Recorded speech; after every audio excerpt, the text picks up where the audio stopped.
There are moments when history pivots quietly, in the dark, on the strength of a single forged decree and a handful of nervous men. In All the Shah's Men, the veteran foreign correspondent Stephen Kinzer takes one such moment, a sweltering August night in Tehran in 1953, and shows how it bent the trajectory of an entire region for the next half-century. This is the story of Operation Ajax, the covert operation through which the American and British intelligence services overthrew Mohammad Mossadegh, the elected Prime Minister of Iran, and restored a frightened young monarch to a throne he had briefly fled. Kinzer is a storyteller before he is anything else, and what he has written is part political thriller, part tragedy, and part warning.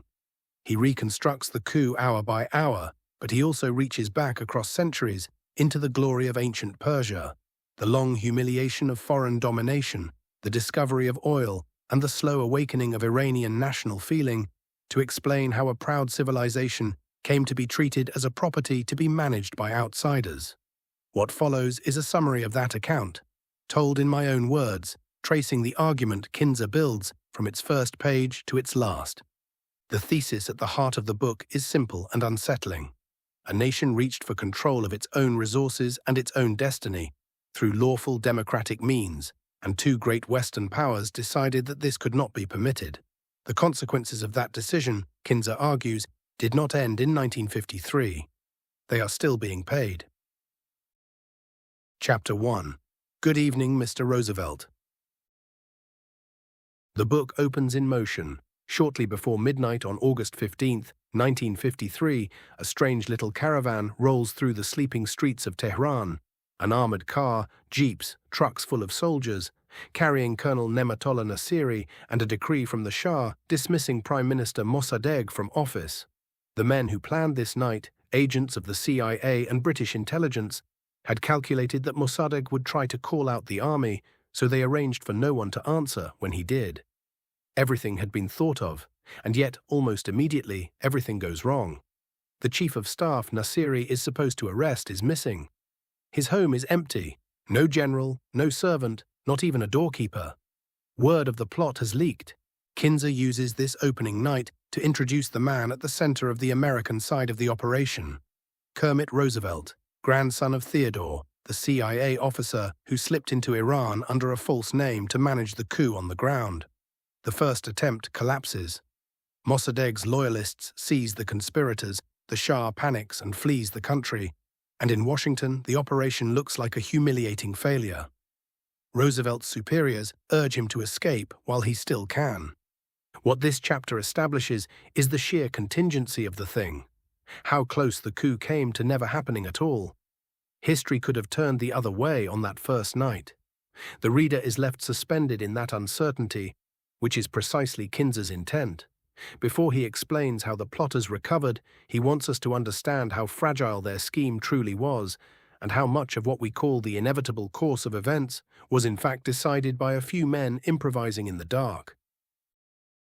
Chapter 2. Curse This Fate. Having dropped us into the crisis, Kinzer now pulls back to ask a larger question. Who were the Iranians, and why did this proud people end up at the mercy of foreign powers? He answers by walking us through the ruins of Persepolis, the ceremonial capital built by Cyrus, Darius, and Xerxes. Winged stone bulls guarding the gate of all nations. A hall of audience the length of 3 football fields. Carvings of subject peoples filing past to pay homage. This was a civilization that once dominated the richest lands on earth, and Kinzer wants the reader to feel the weight of that inheritance. He then traces the long arc downward, the coming of Islam, the great Persian flowering of poetry and learning under figures whose names still resonate, and the particular character of Shia Islam in Iran, with its deep sense of grievance, martyrdom, and resistance to illegitimate power. This is not decoration. Kinzer is building the psychological and spiritual foundation of the story. The Iranian instinct to resist domination, to see the struggle against the powerful as a sacred duty, runs through everything that follows. By the time the chapter closes, we understand that whatever happened in 1953 happened to a people with a very long memory. A nation that once received the homage of the world does not easily accept being told what to do with its own oil. The humiliation that drives the later drama is not merely political. It touches something older and deeper, a sense of a people's God-given dignity affronted, a civilizational soul that refuses to be erased. Chapter 3. The Last Drop of the Nation's Blood. Kinzer marks the dawn of Iranian democracy with an almost comic image. In December 1891, the wives in the Shah's harem set aside their water pipes and vowed to smoke no more. The tobacco protest, a nationwide boycott against a concession the Shah had sold to a British company, was the first time ordinary Iranians, led by their clergy and merchants, forced a king to back down. It was the seed of constitutional government. From there, the chapter follows the Qajar dynasty's long misrule, the constitutional revolution of 1906 that wrung a parliament, the Majlis out of a reluctant monarchy, and the recurring pattern in which Iranians won liberties only to see foreign powers, Russia and Britain above all, crush or corrupt them. Kinzer is clear-eyed about how the great powers treated Iran as a chessboard, carving it into spheres of influence and propping up whichever ruler served their interests. The lesson taking shape is one about the long, halting struggle of a people to govern themselves, and the way outside intervention repeatedly cut that struggle short. There is something quietly tragic in watching a nation build the institutions of self-rule, a parliament, a constitution, a free press, only to have them undermined from abroad. The thread Kinzer is weaving is that legitimate authority grows from a people's own life and tradition, and cannot be imposed or removed from outside without doing violence to something essential. Chapter 4. A Wave of Oil. Now Kinzer introduces the substance that changes everything, oil. He tells the story through George Reynolds, a stubborn self-taught geologist who spent years crisscrossing the brutal Iranian desert, smallpox, bandits, 120-degree heat, on behalf of the London millionaire William Knox Darcy, who had gambled a fortune on the hunch that Iran was, as one surveyor put it, petroliferous territory. In 1908, after Reynolds had nearly given up, the wells finally struck oil. That discovery gave birth to what became the Anglo-Iranian Oil Company, which over the following decades grew into one of the most valuable enterprises on earth and the crown jewel of British power abroad. Kinzer lays out the terms of the arrangement with damning clarity.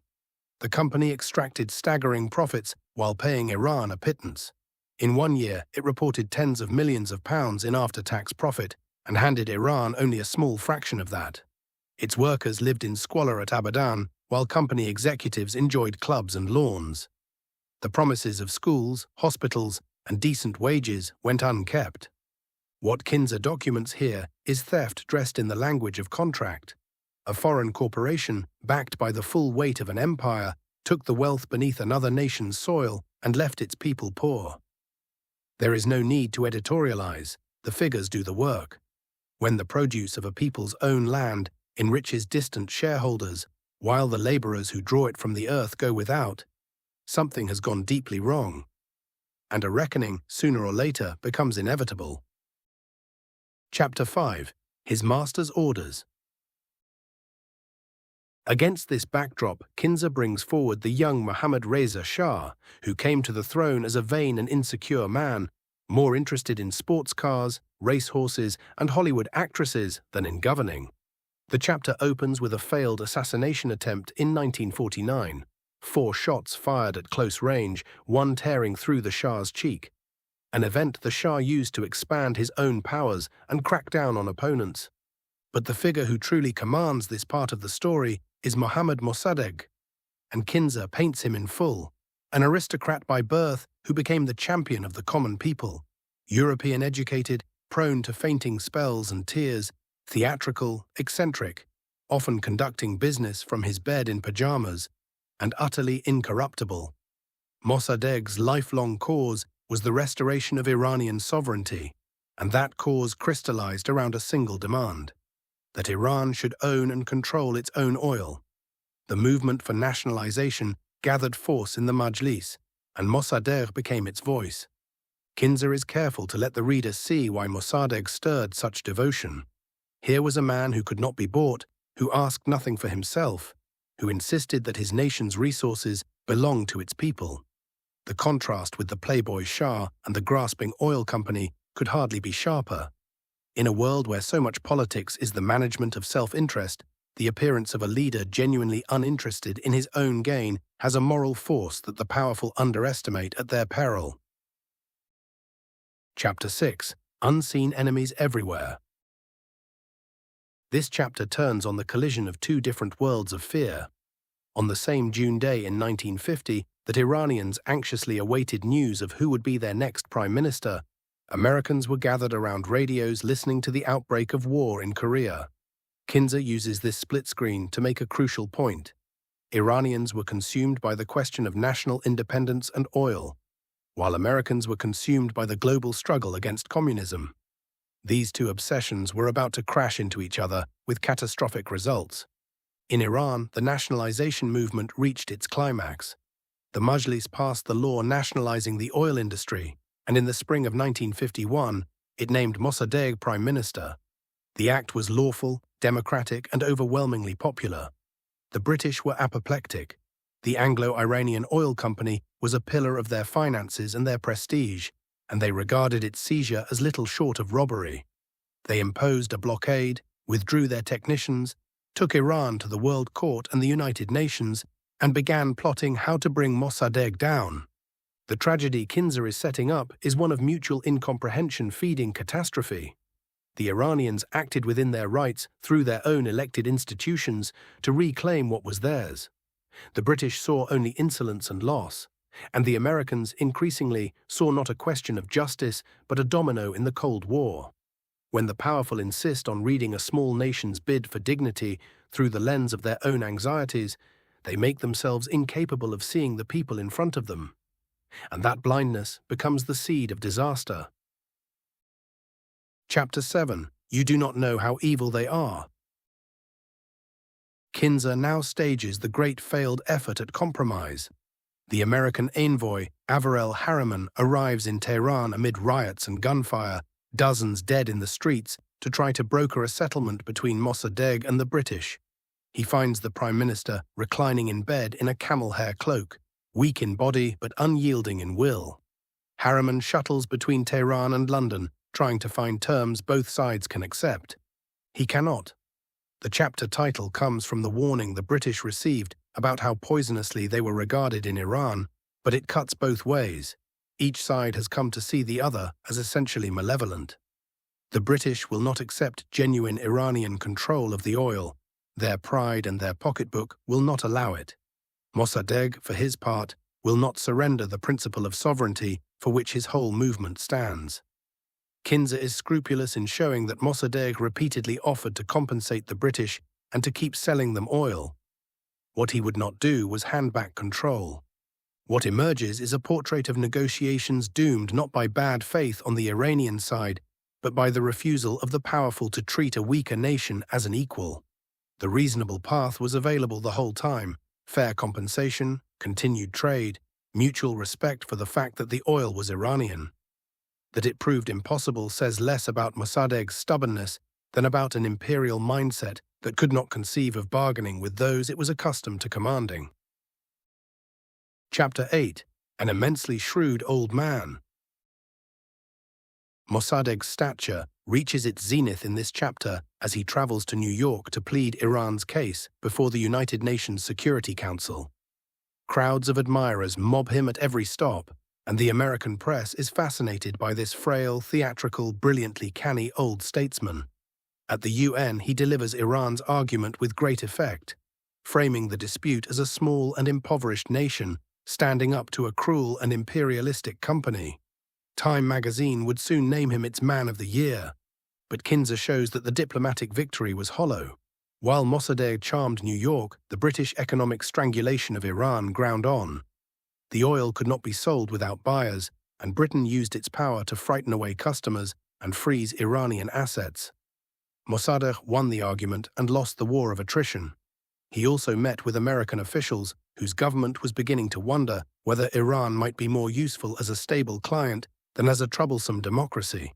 The chapter captures the limits of being right.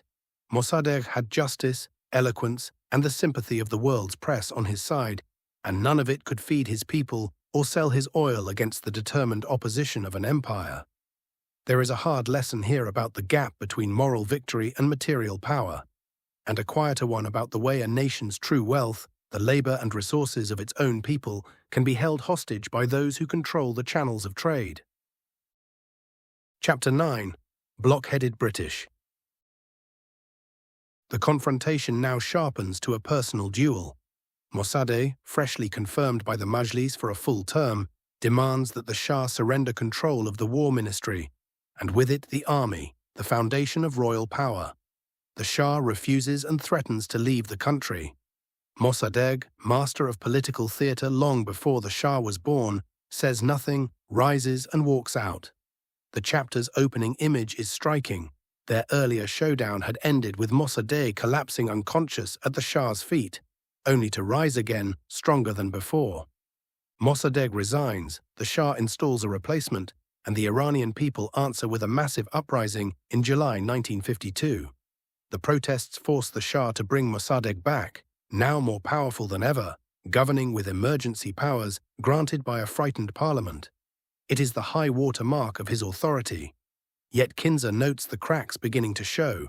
The alliance of clergy, nationalists, and the Communist Tudeh party that supported Mossadegh was fraying, and his growing reliance on extraordinary powers worried even some allies. Meanwhile, the British, expelled from Iran and unable to act alone, fix on a new strategy: persuade the Americans to do the job with them. The chapter's title captures Iranian exasperation with British intransigence, but the real significance is the handoff of the conspiracy across the Atlantic. The drama is shifting from a quarrel over oil to a covert operation against a sovereign government, and the reader feels the gathering of forces that the opening chapter only hinted at. Chapter 10. Pull up your socks and get going. Everything changes with an election half a world away. When Dwight Eisenhower defeats Harry Truman, the British see their opening. Truman had steadfastly refused to join a coup against Iran's elected government. The new administration, with the Dulles brothers running the State Department and the CIA, viewed the world through the stark binary of the Cold War and proved far more willing.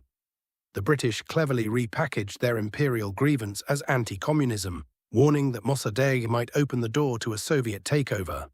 Kinzer details the machinery of subversion that Britain had built inside Iran, the network run by Monty Woodhouse, and especially the three Rashidian brothers, lavishly funded agents who could bribe politicians, buy newspapermen, and summon mobs into the streets on command. With the embassy closed, the British needed the Americans to activate this network. The plan that emerged was Operation Ajax, and the man chosen to run it on the ground was Kermit Roosevelt. Here, Kinzer's account becomes a study in how easily a great power talks itself into intervention. There was no real evidence that Mossadegh was a communist, or that Iran was about to fall to Moscow. He was a nationalist and a constitutionalist who distrusted the Soviets as much as the British. But the Cold War lens transformed a lawful nationalist into an imagined Soviet pawn, and that distortion supplied the justification for everything that followed. It is a sobering illustration of how the powerful, once they have decided to act, find the reasons they need. Chapter 11. I knew it. They love me. Now Kinzer returns to where the book began and shows us what happened after the first attempt failed. Roosevelt, defying orders to flee, resolves to try again. He finds General Fazlollah Zahedi, the man the plotters meant to install as Prime Minister, in hiding, and asks a single question: "Will you try once more?" Zahedi says yes. The second attempt succeeds through a combination of bribery, propaganda, and orchestrated chaos. Paid crowds and hired strongmen pour into the streets, some posing as pro-Mossadegh communists to frighten the public and the clergy, then turning to pro-Shah demonstrations. Military units swing behind the coup. Mobs storm Mossadegh's house. He escapes over a back wall as the building is looted and burned. By the end of the day, Zahedi is Prime Minister. Mossadegh is in hiding, and the Shah, who had fled to Rome convinced all was lost, receives the news with the triumphant, self-deluding cry that gives the chapter its title. Kinzer is unsparing in showing how manufactured the whole thing was. What looked to the world like a spontaneous popular rising against Mossadegh was in large part purchased and stage-managed by foreign intelligence services. A government that genuinely commanded the love of its people was brought down by money, deception, and violence. And then the lie was told that the people had risen on their own. The corruption of truth here is as grave as the corruption of politics. A coup dressed up as a revolution poisons not only a nation's government, but its memory of itself. Chapter 12. Purring like a giant cat. The final chapter follows the aftermath. Mossadegh surrenders, is tried for treason before a military tribunal, and delivers a dignified defense, declaring that his only crime was to have nationalized Iran's oil and broken the grip of the greatest empire on earth. He is sentenced to 3 years in prison and then house arrest for life, ending his days under guard at his country home, harassed by the Shah's new secret police, the Savak. The Shah, restored and emboldened, becomes exactly the kind of ruler the coup made possible, an autocrat dependent on American support, propped up by Savak's terror, increasingly cut off from his own people. Kinzer traces how the oil was carved up among Western companies, with American firms now taking a large share alongside the British, the true prize of the operation made plain. For a time, the arrangement looked like a triumph. Washington had cheaply replaced a difficult Democrat with a compliant king. But Kinzer's closing argument is that the triumph was an illusion with a long fuse. By destroying Iran's democratic experiment and chaining the country to a hated dictator, the United States and Britain planted the seeds of the 1979 Islamic Revolution and the fierce anti-American hatred that came with it. The chapter title's image of a purring cat is bitterly ironic. The beast was contented only for a season. What looked like control was the beginning of a blowback that no one in 1953 could foresee. When you tear out the lawful, organic institutions a people have built for themselves and replace them with a tyranny of your own choosing, you do not buy stability. You defer a far greater reckoning to your children. Closing. Taken whole, All the Shah's Men is an argument that the world is not ours to rearrange. Kinzer shows a proud and ancient people reaching through lawful and democratic means for the simple dignity of governing themselves and owning what lay beneath their own soil. And he shows 2 Western powers deciding that this could not be allowed. The immediate operation succeeded brilliantly and cost almost nothing. The long bill, paid in revolution, hostage crises, terror, and decades of enmity, came due later and is being paid still. What the book establishes, beyond any particular policy lesson, is that the order which lasts is the order that grows from a people's own life, faith, and tradition, and that the attempt to manufacture outcomes from outside, however clever and however well-intentioned it imagines itself to be, tends to summon the very chaos it meant to prevent. The deepest power of Kinzer's narrative is that it never has to preach. He simply lays the events end to end and lets the reader feel the weight of consequence, the way contempt for another nation's sovereignty returns in time as catastrophe for everyone involved. It is a humbling story and a necessary one for anyone who wants to understand how restraint and respect for what is genuinely another's are not weakness but wisdom.